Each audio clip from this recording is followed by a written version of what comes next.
maman, chère honorable, chère excellence, votre satisfaction est notre devoir. L'Agence congolaise de prestations et services SARL, la solution rapide pour toute activité des transactions immobilières en République démocratique du Congo. Vente, achat, gestion, estimation, mise en location des biens meubles et immeubles. Contactez-nous au plus 243 85 27 79 630. Vous avez une parcelle à vendre. L'Agence congolaise de prestations et services SARL, la solution rapide pour toute activité des transactions immobilières en République démocratique du Congo. Vente, achat, gestion, estimation, mise en location des biens meubles et immeubles. Contactez.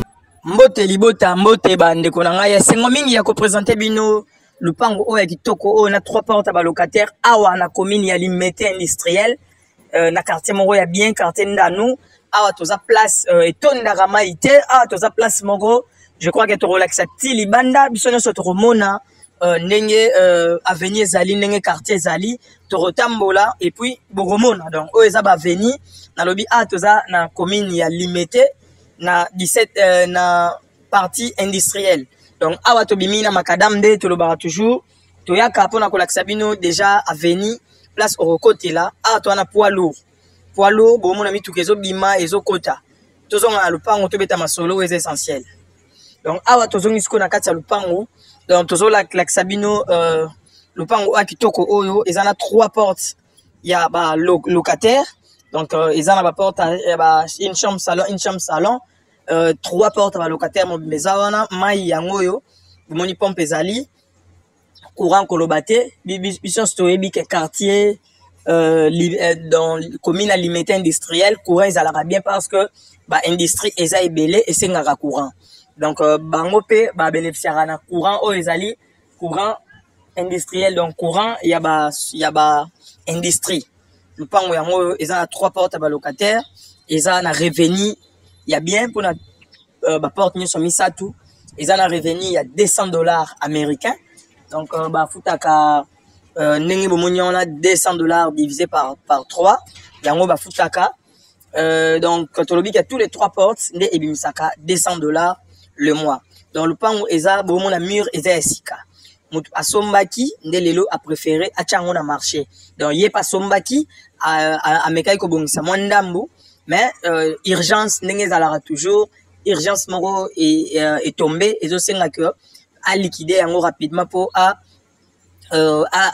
silisa ba maramnae azanango mbangu donc bozomo na ba toilette eza sika comment on appelle ça ba installation hygiénique eza sika donc ba tekela qui une partie dimension na yango eza 8 mètres sur 17 mètres donc 8 mètres sur 17 mètres déjà na commune à Limete biso sotoyebi Limete ndenge ezalaka donc prix ya lupango toche $30,000 à discuter.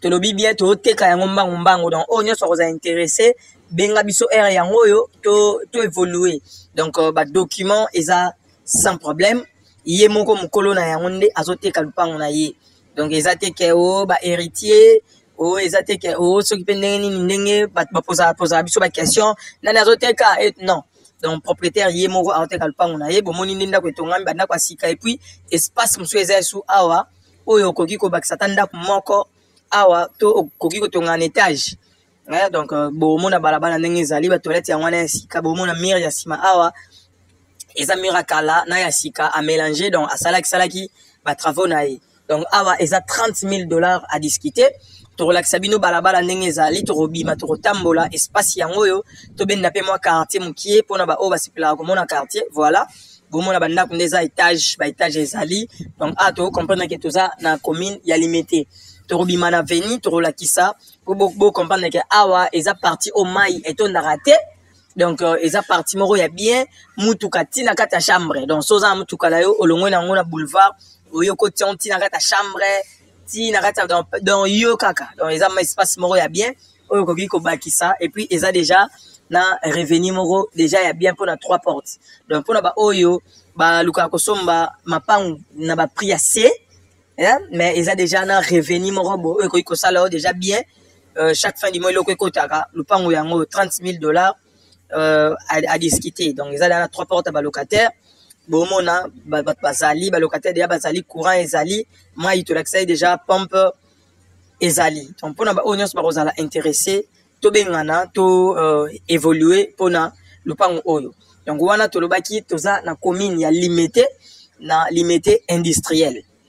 Limité industriel na ngamba limité industriel to lakisa bino balabala to lakisi bino kati ya lupango libanda asko tozo bima to lakisa bino mondambo balabala oyo ekolakisa ke soko sombi yango oyena mutuka na yo ti na kata chambre donc ti na kata lupango ko o telemisi mutuka na yo à l'aise oza na quartier moko eza bien bozo mona donc mai a etondaka te nzeleza kitoko mangamna eza très kitoko. Donc wana to loba sumingi te o etikali tozo bima to tambola entanda to yoka musique ti place toko kata masolo na biso.